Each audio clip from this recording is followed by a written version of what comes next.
Muito boa tarde.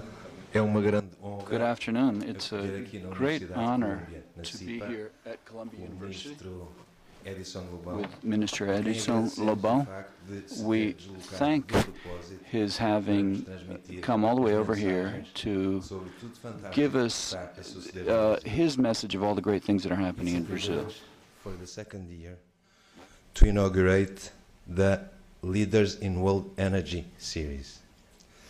This event was a record in terms of applications. I'm not surprised, given the standing of our speaker and the increasing interest of faculty and students for energy. Columbia University is one of the most, if not the most, international schools in the US. And this year, there's a fantastic interest on two topics: China and Brazil. China will be for another day. Today we have Minister Lobão speaking on Brazil at the highest level. So this is the second year of the Leader in World Energy series. I must tell you that the next year it's already almost prepared. And I hope that we'll be able to attract as many people as we are being able to do it today. And now for the introduction of Minister Lobão, my good friend, the acting provost, Dean of SIPA, and the engine behind all these events, Dean Cosworth.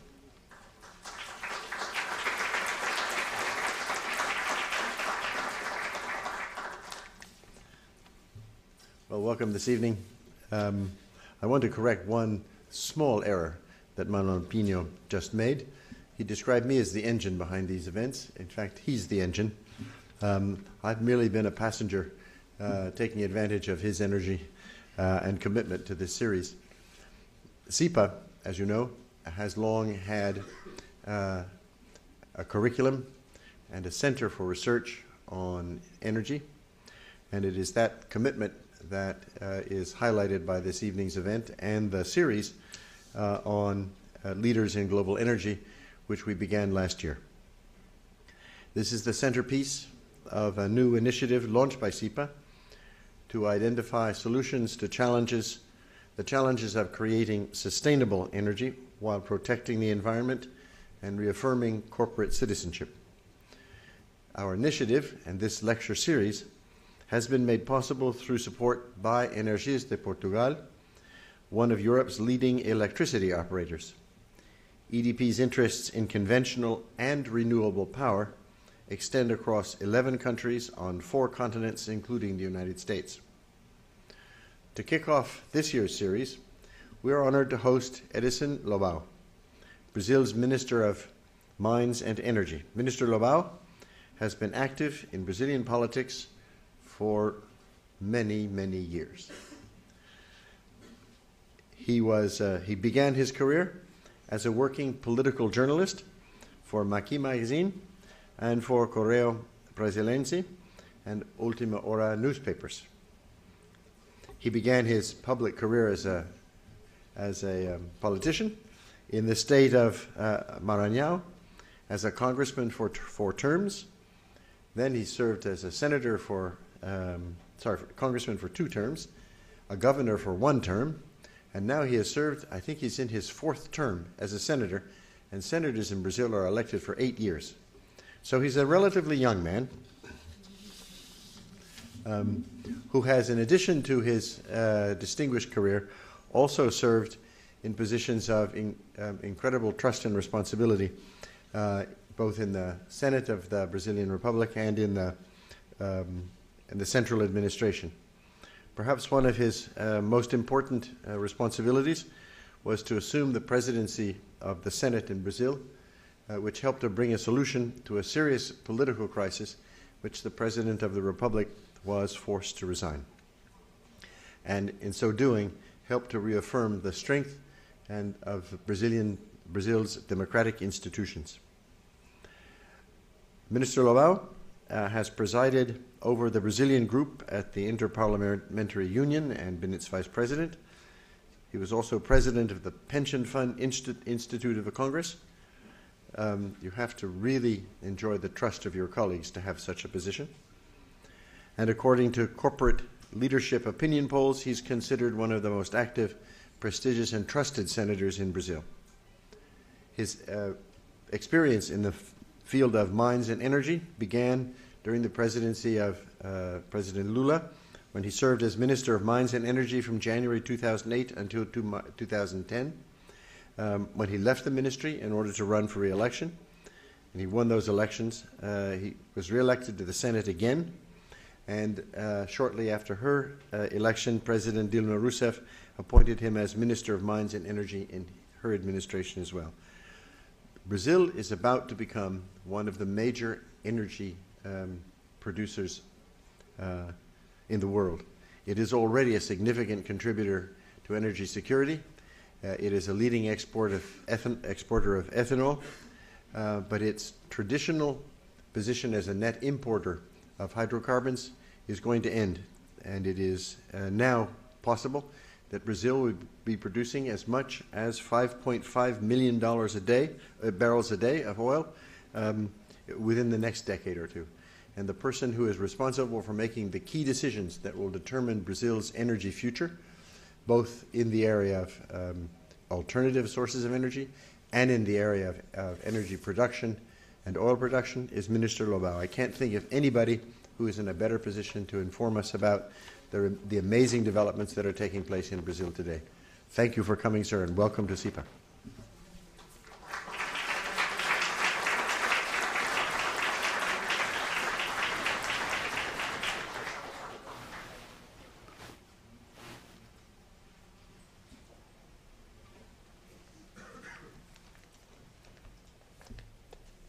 Senhoras e senhores, Ladies and muito gentlemen, boa tarde. good afternoon. Eu gostaria de fazer First of uma all, expressão com voz Would like to, I wish I could speak with a stronger voice, but unfortunately I have problems with my vocal cords, but it's good that you won't have to listen to me in Portuguese, but rather the voice of the translator, who has a baritone, a tenor voice, I'd say. Eu agradeço So I thank you sensibilizar. As in palavras advance são amáveis, and also these assim como a apresentação kind inicial. words of the dean as well as Professor Pinho's kind Na words. verdade, sou político In e truth, I jornalista am emprestado. a politician and a journalist who has been on loan to work in energy, Minister of Mines and Energy, oil and all minerals.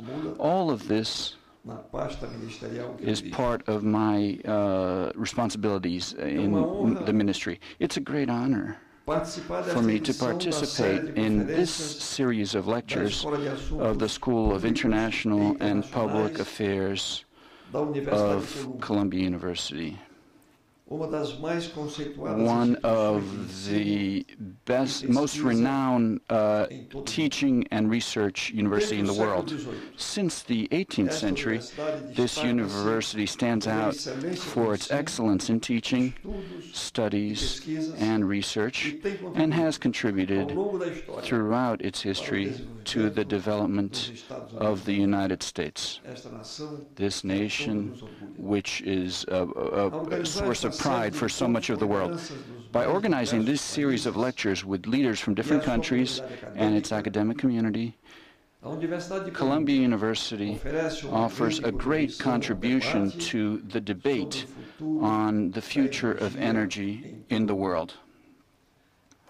I thank Dean John Coatsworth for his generous invitation, and also to the other organizers and participants. I salute our fraternal Portuguese friends, here represented by Dr. Manuel Pinho, who has also contributed to make the visit of the Minister of Mines and Energy here today. I also want to greet the students of this renowned learning center. Ladies and gentlemen, I come to New York just a few days after the president of my country, Dilma Rousseff, made history. For the first time in the history of the United Nations, a female voice opened the general debate. As President Dilma stressed, it was the voice of democracy and equality getting louder. And on that podium, and which is the most representative of in the world. Energy in 2000, for the first time in 2010, Brazil elected a female president, and we showed the world the solidity of its democracy and that its institutions, and it revealed a new country to the world. Ladies and gentlemen, before addressing Brazilian energy policy, subject of this conference, allow me please to make some brief remarks on world energy. The great challenges facing mankind today is to find the right balance between development and environmental protection. Nature, as we all know, is dynamic, and human progress has always resulted from knowledge of natural laws and their intelligent use. But the same progress also can cause human beings to accelerate their interference in that natural world.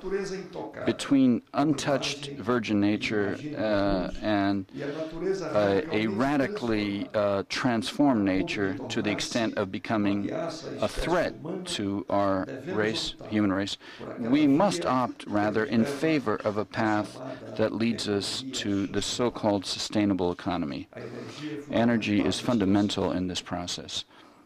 An important component of the solution is seen by many as part of the root of the problem. But without energy, the power of human beings to act upon natural processes disappears. Without energy, there is no development, anywhere in the world. However, one should recognize that the world is striving to improve the way it obtains the necessary energy for the welfare of people and for economic development with adequate environmental preservation. Technological development allows us to believe that it's possible to reconcile progress with the sustainability of the planet. I want to stress the policies which have been adopted by the United States to encourage the use of renewable resources, both in the generation of electricity from wind power and in the adoption of biofuels for use in automobiles. Brazilians and Americans are pioneers in the production and use of ethanol in our vehicles. It is also worth noting the equivalent effort by the European Union, nowadays the regional bloc with the largest installed capacity of wind power generation in the world. We are troubled by the fact that changes in the world energy matrix are slow, gradual, and often meet resistance in several sectors of society. Studies by the International Energy Agency indicate that, in the long run, if the current energy policies are kept up, no significant changes will occur in the share of renewable sources in meeting world demand. The same studies forecast that energy demand will continue to expand and that fossil fuels will represent more than half of the increase of world primary energy supply. In 1980, fossil fuels accounted for about 85% of total energy supply. By 2010, 30 years later, that share had fallen to 81%, substantially below expectations. On the other hand, over that same period of time, there were important advances. The share of oil in the global energy matrix fell from 43% in 1980 to 32% in 2010. It was replaced in part by natural gas, which increased from 17 to 21%. That is a more environmentally friendly scenario, but one in which the intensive use of fossil fuels still prevails. In 1980, about 71% of the electric power generation came from fossil fuels. In 2010, that index had fallen to 68%, confirming forecasts in the studies of the International Energy Agency. To counter these trends, it will be necessary to get the commitment of all stakeholders in regards to reducing greenhouse gas emissions. It's necessary to accomplish what has been agreed in forums like the Kyoto, Rio in 1992, and the COP15 in 2009. Technological development creates expectations that this will happen. Many alternative solutions may become viable in the medium and long run. Among them, the more intensive use of energy sources such as biomass, wind, and solar, which already have significant shares in the energy matrices of several countries with a tendency to grow. The adoption of new technologies, such as the use of hydrogen and electricity to move motor vehicles, or even the not-so-new bioenergy, which has been used to a large extent in Brazil and the United States for some time now, brings hope that, yes, we can alter in a significant way the balance between fossil and renewable sources within the world energy scenario. Myself, I cherish the hope that the technological advances that are already a reality and the concern of world leaders with sustainability will allow clean and renewable resources to be more and more present in the world energy matrix, much more than current studies indicate. Ladies and gentlemen, Brazil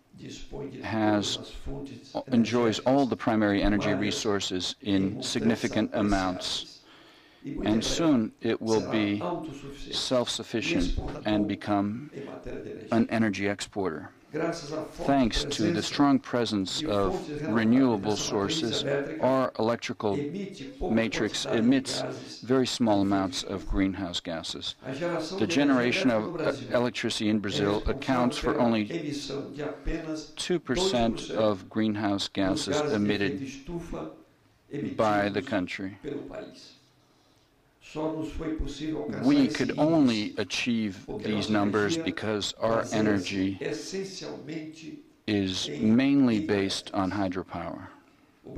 Brazil has one of the largest hydroelectric basin networks in the planet, 48,000 kilometers of navigable rivers, half of them located in the Amazon region.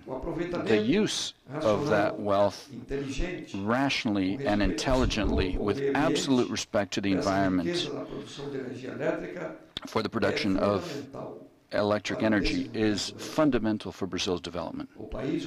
The country built its first hydroelectric power plants in late 19th century, and since then has developed great expertise in that sector. An important fact, Brazil uses less than a third of its hydro potential of 260,000 megawatts. We can and must use it to a greater and greater extent. We can do it because of the technology the country has and its substantial hydro potential. This gives Brazil a clean energy matrix 45% renewable, whereas the world average is merely 13%. In electrical generation in 2010, renewable sources accounted for 86% of all the power produced in the country. Only Canada has a similar situation to that of Brazil. Over the past decade, Brazil's economy has expanded strongly and stably. The strengthening of the domestic market has helped to protect Brazil from the recent crises and turmoil in the global economy. This economic framework requires an energy infrastructure capable of meeting development needs and the demands of the society that grows and modernizes. Over the past 10 years, nearly 40 million Brazilians of lower classes were incorporated into the so-called Brazilian middle class. However, in view of the growing need for energy, sectorial challenges are significant. Over the next 12 years, Brazil has electrical energy for 150 years. In the next 12 years, we will almost need to double our current installed capacity, all of the capacity we've had until now. So that is a result of Brazil's growth. Another challenge comes from our consumption profile, which is changing. We are the sixth largest consumer of electricity in the world. In facing this problem, Brazil has also been investing in conservation and energy efficiency programs, reducing per capita consumption without harming the welfare or productive capacity of the country. By 2030, approximately 10% of electricity demand must be met by these programs. Hydroelectric energy accounts for 74% of Brazil's electrical supply matrix. When compared to other generating sources, hydropower stands out for its tremendous potential in generating direct and indirect jobs, for its ability to leverage developments within the location of the plants with attraction of significant investments, and for the development programs that usually accompany these public works and boost the economies in those regions. Furthermore, hydropower is a renewable source of very low emissions. Programs for multiple use of water resources have brought a huge number of other benefits to the economy and the populations where the dams are built. It should be noted that most of these plants are far from large urban centers and often in regions of low populational density. They can be, therefore, be considered a strong array of regional development. Regarding the oil and gas prospects in Brazil, the situation is equally positive. Considering the recent discoveries in the maritime province of the pre-salt, the country is expected by 2020 to be among the 10 largest oil exporters in the world. Over the next 10 years, the production of oil and natural gas is expected to expand dramatically, 200 and 250% respectively. By the end of 2010, Brazil reached the 15th world position in proven oil reserves with 14.2 billion barrels. On the other hand, consumption has also increased, and we are 7th among consumer countries. In the discoveries announced in the pre-salt so far, the volume of recoverable oil and natural gas is estimated at between 25 and 34 billion barrels of oil equivalent, and that may rise to up to 100 billion, which should more than double or triple the Brazilian oil reserves. President Dilma is determined to transform the wealth from the pre-salt in long-run savings to the country, able to provide current and future generations with the most benefits. The social fund created with the funds from the pre-salt will enable major investments in poverty reduction, research and development, health, and education. In the area of biofuels, Brazil is also advancing. Since 1975, we have produced ethanol as an automobile fuel. Nowadays, over 80% of the fleet of light vehicles sold in the country are flex fuel cars that use ethanol or gasoline in any proportion. It is worth repeating that Brazil is, along with the United States, a leader in the production and use of ethanol in the world. One of the great advantages of using sugarcane to produce ethanol fuel is that from 1975 to 2010, Brazil avoided the emission of almost 1 billion tons of carbon dioxide.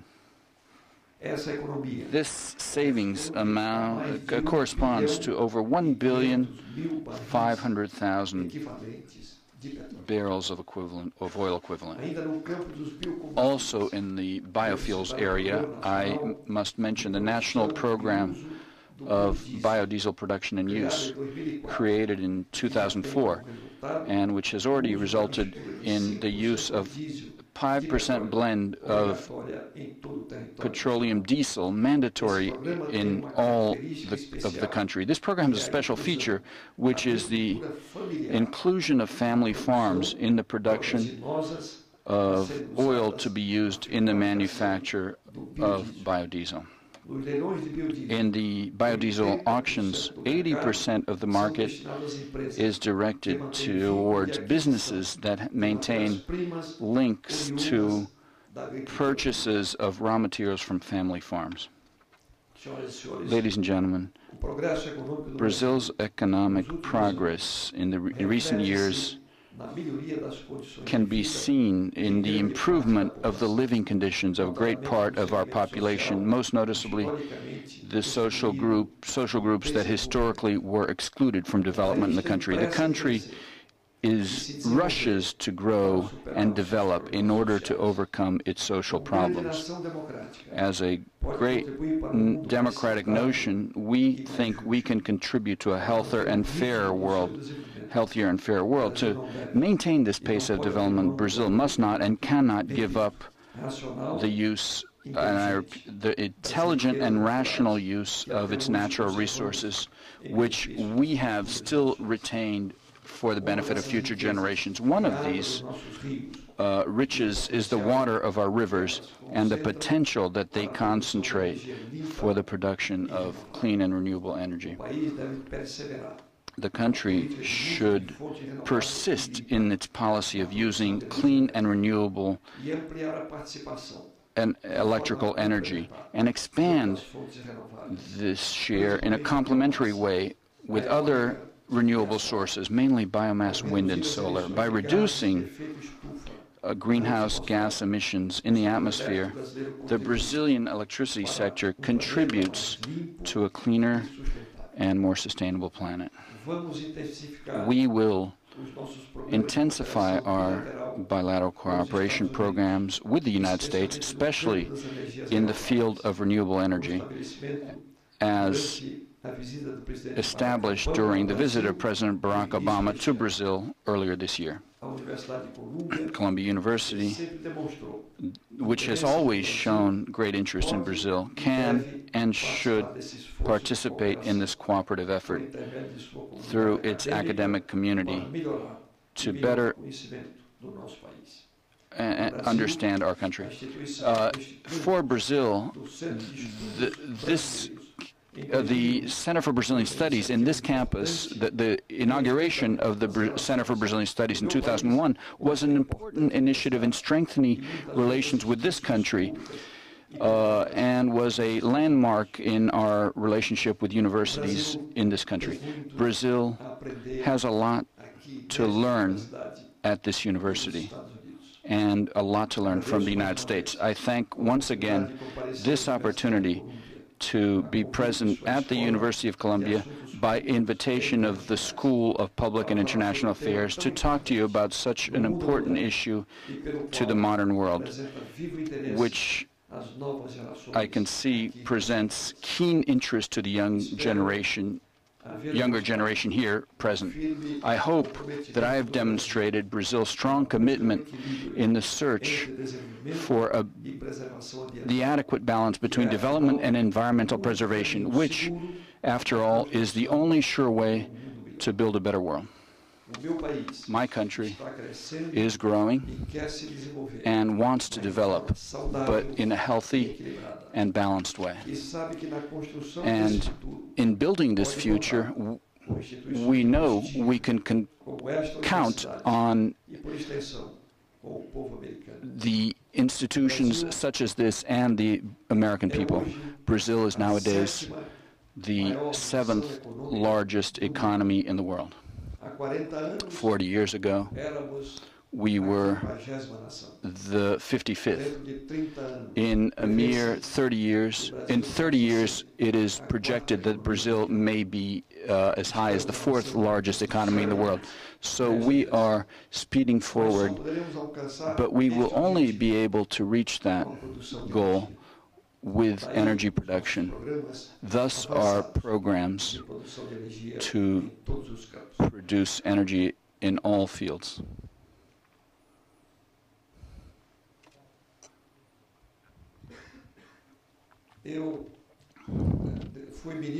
I was a minister under the Lula government.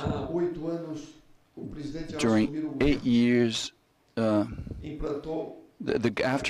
during his 8 years of government, he implemented what is nowadays considered the world's largest social program, universal, luz para todos, light for all, bringing light to everyone. I was responsible for implementing that program as Brazil's Minister of Energy. We took electrical energy to 15 million Brazilians who had never had access to electrical energy. They did not know what a lit bulb was. 15 million people. And so on and so forth. That program will be in place until the day there's not a single Brazilian without access to energy. There's no longer any Brazilians without access to energy. The program is so extensive that we have already laid energy lines that could go 37 times around the world. This program is now being replicated by many nations of the world. Mr.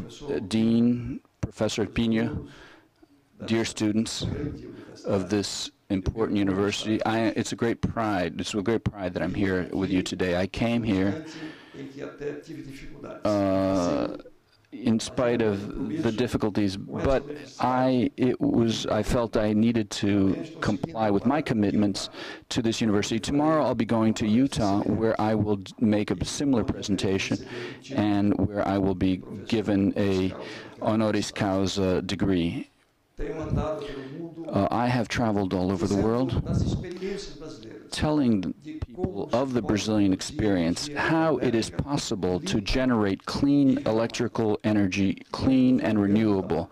We are proud of the energy matrix we have, and we will persist in keeping it Certeza de que procedendo assim, clean, estaremos knowing that in this way we will contribute to preserving the environment. Recently, I received an invitation from the Secretary General of the United Nations to be his special advisor in energy matters, contributing with the Brazilian experience.